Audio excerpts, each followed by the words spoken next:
1 year in the making. We got the rematch we have been craving for.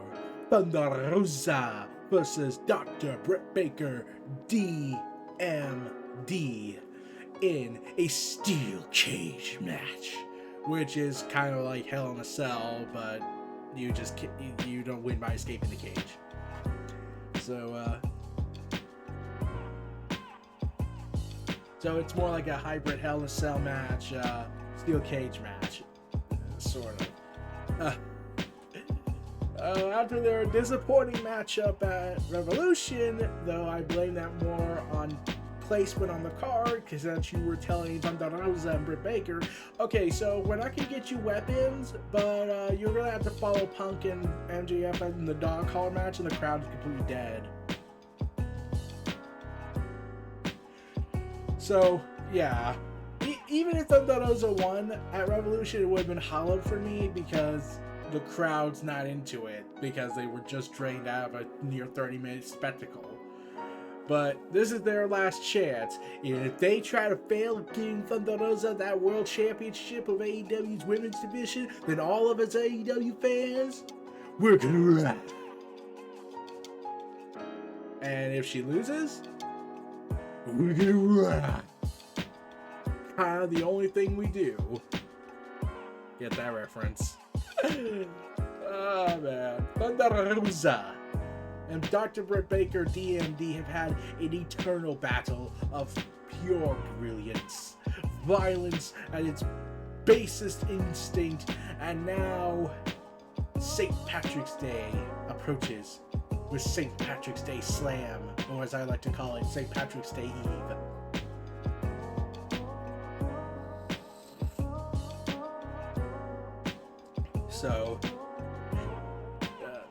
So yeah, Thunder Rosa challenges Britt Baker one more time. This time after defeating legit Layla Hirsch, who had to get a whole bunch of flack for what's going on in the world because she clearly had something to do with it, even though the only thing is that she was born there but doesn't support what's going on. And oh my god, if I keep talking about the real world, I'm gonna cry. So let's get back to the escapism. Thunder Rosa defeated legit Layla Hirsch in a battle of women proportions of AEW's women's division, and we were given this, a cage match for the AEW Women's World Championship, and it was the main freaking event. And they tore it down. I almost could say it was a side of passionate brutality.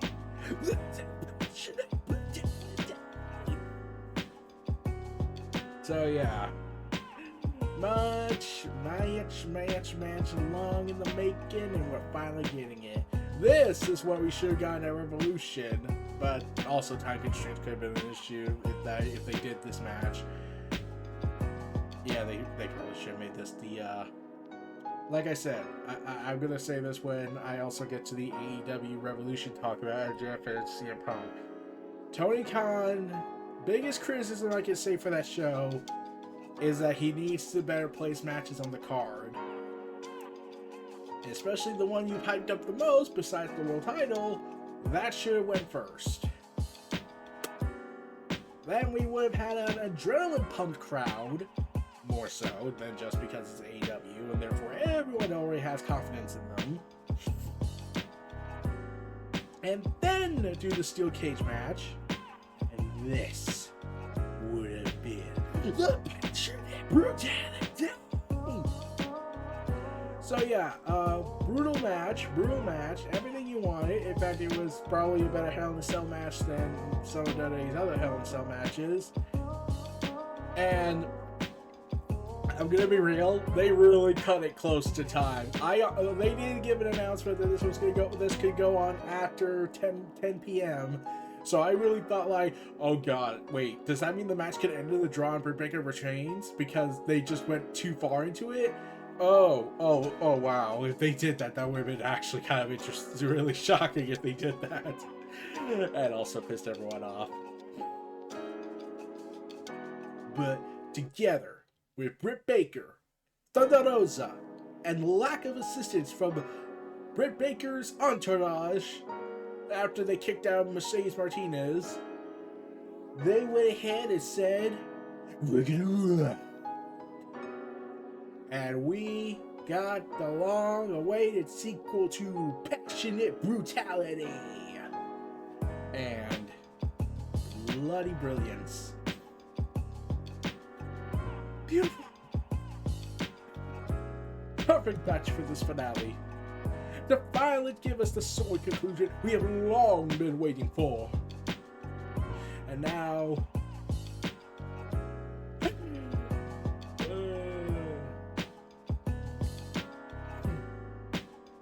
yeah, and the blood and guts will probably be brought up.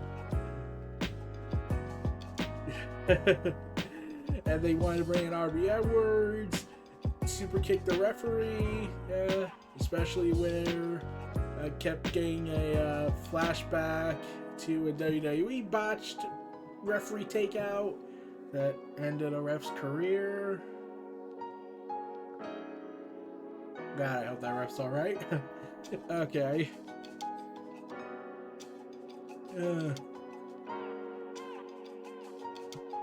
So, yeah. Britt Baker is now no longer the AEW Women's World Champion. And quite honestly, at that point, if she had won, you would have just retired the title after that. Like, there was no one left for her to fight. Now we get a full reset with this. The Rosa could go ahead and defend the title. I want to say the next champion is Ty Conti. Damn it. I want Ty Conti to be the next champ after Thunder Rosa. And Thunder Rosa liked a tweet from me a year ago when I predicted that it would be after Hikaru Shida would be Britt Baker, then it would be Thunder Rosa, and then it would be Ty Conti. So naturally, I'm thinking Ty Conti's the next one to dethrone Thunder Rosa, and we get a glorious match out of that. And awesome. And here's the thing: the only way you could have made Britt Baker's victory work, as much as it would be hard to do, is get Deonna Purrazzo involved. Let's be real. The only way you could have made Britt Baker winning this match is if Deonna Purrazzo got involved. Still waiting for that. So, yeah, that's the only way you could have had that victory for Britt Baker make sense if you had Deonna Purrazzo involved. But she's not involved in this. Thunder Rosa was the right winner here. And I am a little surprised they didn't have legit Layla. I don't know why I keep thinking legit Jamie Hayter. I don't know why I keep thinking that's her name for her nickname. Jamie Hayter and Reba. I'm kidding. Rebel, not Reba. Or whatever. Let's be real. I done made a joke on that, and that's just hilarious. And lo and behold, Thunder Rosa is now the AEW Women's World Champion. Long may she reign until Ty Conti takes it. Probably later this year or early next year. Yep, that's my route. Fun match, fun time, good show. Very good show. And now we have a TBS championship. Britt Baker could focus on that for a little bit, especially since you did plant a seed regarding certain elements that could factor into Britt Baker going after the TBS title, considering they kept alluding to what could have been a super faction with the TBS champion, Britt Baker, Jade Cargill, and her entourage and their entourage, and then all madness would have broken loose. Still waiting for Deonna Purrazzo, but that's a different matter. Yeah, I know I'm repeating this. I'm suffering from the effects of spring, even though it's still winter. But in my internal clock, it says spring now.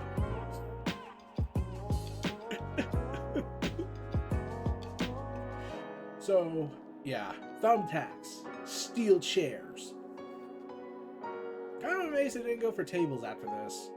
Well, like, they probably could get in there fitting, but let's be real, they would have tried if they could. Like I said, this is the match we should have gotten at Revolution. But due to time placement on the card, due to the lack of enthused crowd, and the fact that they already had, like, 3 bloody events to occur with Bryan Danielson, with Jon Moxley, with CM Punk, with MJF, and what could have been Hangman and Adam Cole. Surprisingly, that didn't have it. They knew they like, look, we only get like 2, maybe 3 blood matches out of this. We can only spare for 2. We can't do the women's match, just the main thing, because if we just did it back to back to back, then it would have really pissed everyone off and more people annoyed. So yeah, we're kind of stuck here.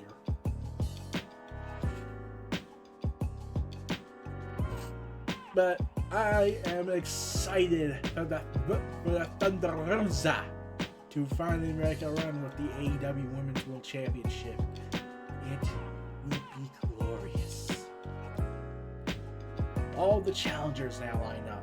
You could do a rematch with Britt Baker down the road if you want to do that, though surprisingly they haven't done rematches with the former champions.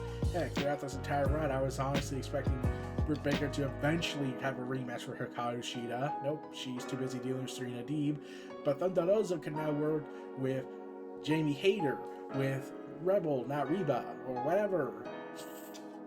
She could work with Mercedes Martinez again. She could work with... I'm serious. Serena Deeb. Like I said, if Jade Cargill had not been the one selected to win the tournament, I would have given Serena Deeb the belt, the strap. Also, credit to Britt Baker, D.M.D's special tribute to the bad guy. Hey yo, rest in peace, Chico. You have done us proud. But yeah, rest in peace, Scott Hall, Larissa Ramon. Oh, and Thunder Rosa did a stunner on P16 Day, so Stone Cold Steve Austin better be happy. Especially since he's going to be at WrestleMania, and he's now losing focal point because we got to push Logan freaking Paul on there.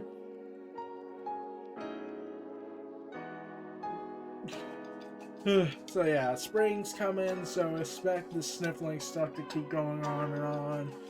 I'm surprised I haven't sneezed yet, though I might have jinxed myself for that. But I'm still working, still doing content, still trying my damnedest on this, trying to get everything back in order. But Dr. Britt Baker, D.M.D, you had a hell of a run with the title. There was times it felt underwhelming, but when you brought it, you brought it. And Thunder Rosa, I look forward to what you bring to the table as the new AEW Women's World Champion and all your delicious callbacks. Now we just need to get Ty Conti, and I will become Amadeus. No way, I'm thinking of a composer. I'll just call myself the Cassandra of wrestling. The Nostradamus of wrestling, even. Though that goes to Katie for your thoughts, considering he's been accurately predicting horrible stuff happening. Gunta.